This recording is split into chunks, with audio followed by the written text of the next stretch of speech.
I am very honored, humbled by this this tremendous wow. It's something that you can only dream of.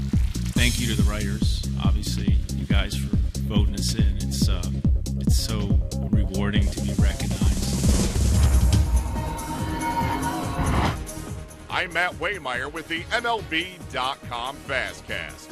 Ken Griffey Jr. and Mike Piazza were never teammates during their illustrious careers, but they wore the same uniform on Thursday as the newest electees to the National Baseball Hall of Fame.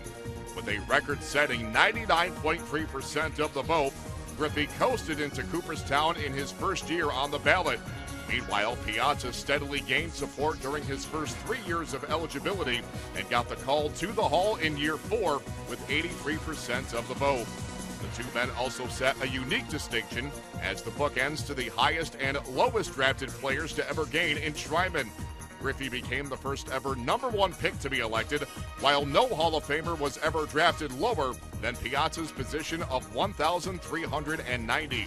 The two legends also announced which teams they will represent on their Hall of Fame plaques. You know, what I've accomplished and where I had a potential to be. And now it's paid off. So I'm going to go into the weekend with the Seattle Mariners hat on. As far as my hat, I want to be very clear and say that as much as I loved coming up with the Dodgers and will always cherish my time there, I'm going to go in as a New York Met.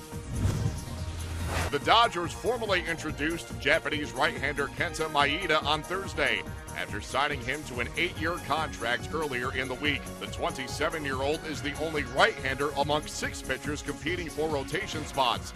In 8 seasons with Hiroshima of the Japanese League, Maeda went 97 and 67 with a 2.39 ERA. For the rights to obtain Maeda, the Dodgers will pay his former club a release fee of $20 million. Daniel Murphy was introduced as the Nationals' new second baseman at a press conference on Thursday.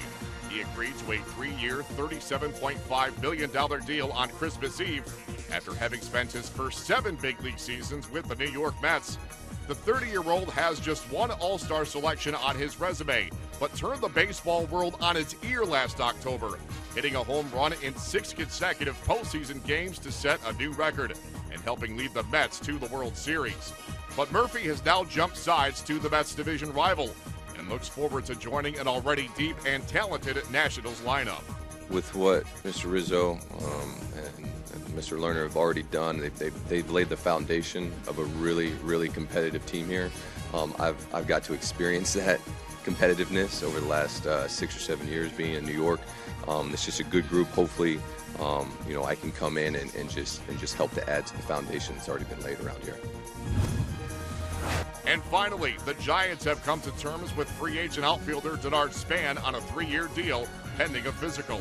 The 8-year veteran turns 32 in late February and had spent the last 3 seasons with the Nationals. But Span is coming off an injury-riddled 2015 campaign, which saw him play in a career-low 61 games. MLB.com Giants reporter Chris Half discusses where Span could fit in with the Giants.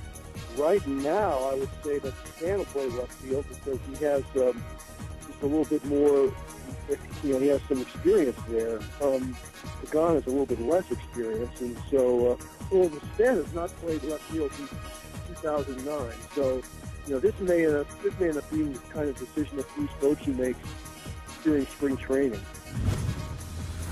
For more on these stories and the very latest hot stove activity, keep it locked in to MLB.com. It's baseball everywhere.